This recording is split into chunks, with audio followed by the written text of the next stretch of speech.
Question के हिसाब से आपसे कहा गया कि एक फंक्शन है a n b n real numbers हैं, फंक्शन रियल नंबर से रियल नंबर में एफ एक्स है a n sine pi plus x b n cos pi x, जब एक्स की value two n plus one, two n minus one से two n के बीच में है तो ये रिलेशन है। ओके, हमें a n minus one b n minus one a n b n में रिलेशन चाहिए।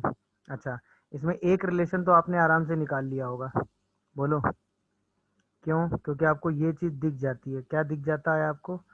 Continuity at x equals to two n आपको दिख जाता है, बोलो। तो ऑब्वियसली टू एन से पहले, टू एन के बाद फंक्शन की वैल्यू और टू एन से पहले फंक्शन की वैल्यू दोनों बराबर होनी चाहिए, हाँ या ना बताओ। तो इसका मतलब a n plus sine of pi two n equal to b n cos of pi into two n. तो यानी कि a n sine two pi n की वैल्यू जीरो हो जाएगी और बी एन और cos of two pi n की value कितनी हो जाएगी बताओ? वन।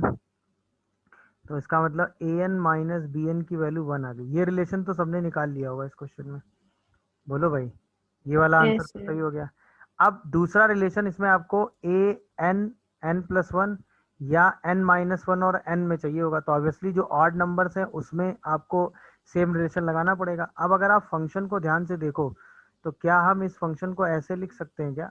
मतलब इतना तो आपके सामने लिखा हुआ है क्या कि a n plus sine pi x, जब x की वैल्यू आप ले रहे हैं टू एन से टू एन प्लस वन के बीच में, और b n plus cos pi x जब आप x की वैल्यू ले रहे हैं टू एन माइनस वन से टू एन के बीच में। समझ में आ रहा है कि नहीं?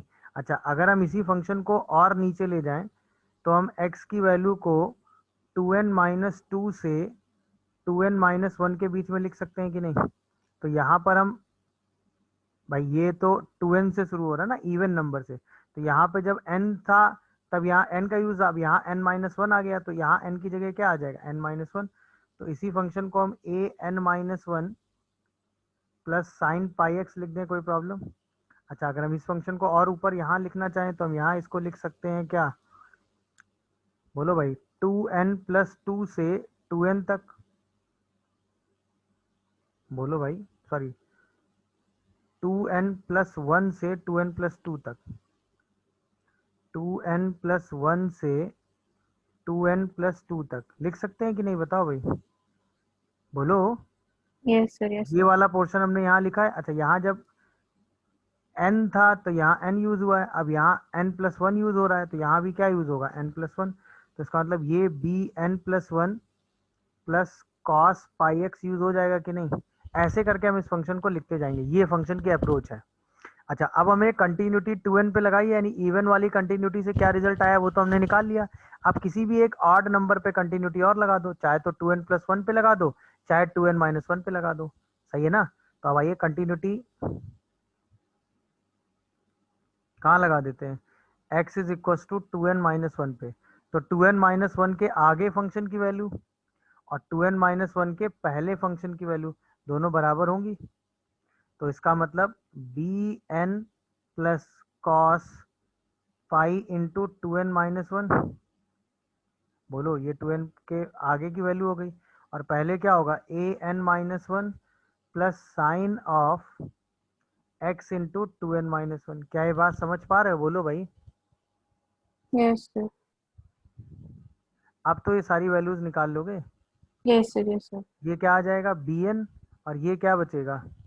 बोलो, minus of cos pi, minus cos pi, cos pi मतलब प्लस माइनस वन, बोलो भाई।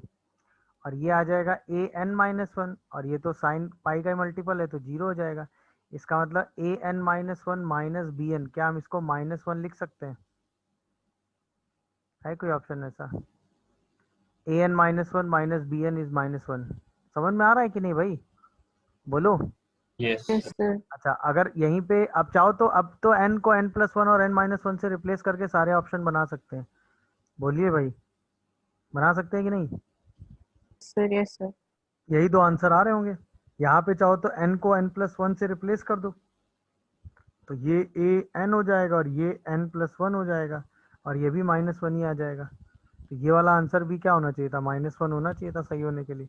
यहाँ पे चाहो तो n माइनस वन से रिप्लेस कर दो, तो a n minus one minus b n minus one की वैल्यू 1 होनी चाहिए थी और ये 0 दिया हुआ है। तो क्वेश्चन की बस ये अप्रोच थी कि ये दो फंक्शन अगर आप लिखते कि भाई इसके आगे क्या वेरिएशन आ रहे हैं तो आप ये सारा अप्रोच लगा लेते। 2n चूंकि लिखा हुआ है तो डायरेक्ट दिख जाता है, बट जो दूसरा 2n माइनस वन और 2n प्लस वन नहीं लिखा है, वो लिख के आप बाकी अप्रोच लगा सकते हैं। सम ऑफ इसमें फिर infinite. Integration of ln x आ रहा है। हाँ तो ln x का इंटीग्रेशन कर लो।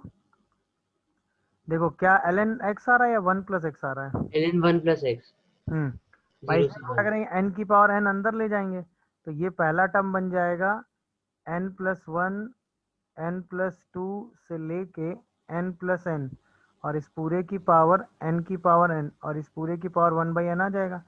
तो हम इसी yn को क्या लिख सकते हैं, 1+1/n, एक एक n सब में डिवाइड कर देंगे, तो 1+1/n 1+2/n से लेके 1+n/n आ जाएगा, और इस पूरे की पावर 1/n आ जाएगा। यहीं पे हम अगर इसका लॉग ले लें तो ln yn क्या लिखेंगे, सिग्मा r इक्वल टू 1 से लेके n 1/n बाहर कर दो, और ln 1 प्लस r/n आ जाएगा। तो इसका मतलब इसी yn को हम क्या लिख सकते हैं, e to the power 1/n sigma r equal to 1 से लेके n ln 1 प्लस r/n, ये आ रहा है ये। अब हमें क्या चाहिए, limit n tends to infinite पे yn चाहिए, इसी की वैल्यू l दे रखी है, तो इसका मतलब e to the power limit n tends to infinite 1/n r equal to 0 से n ln 1 प्लस r/n आ जाएगा। तो इसका मतलब ये आ जाएगा e to the power integration 0 से 1 ln 1 plus x into d x, ये आ गया ना।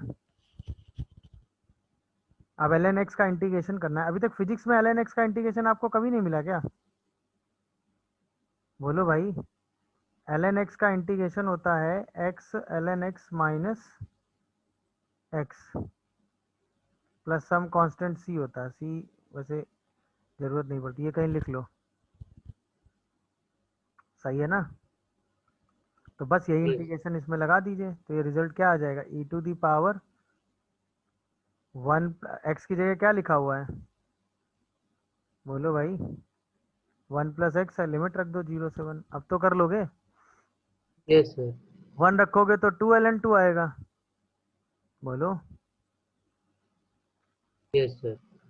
और 2 ln 2 माइनस 2, तो ये आएगा 2 ln 2 माइनस 2, और इसके बाद साथ में जब क्या रखोगे, 0 रखोगे तो ये तो 0 हो जाएगा, और यहाँ से माइनस माइनस प्लस 1 और आ जाएगा।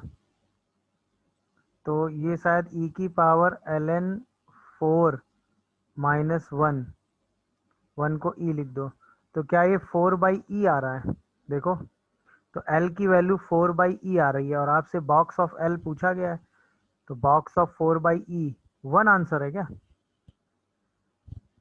बोलिए भाई, box of yes 4/e is 1। समझ गए कि नहीं भाई, बस वो इंटीग्रेशन यूज कर लेना था, बाकी तो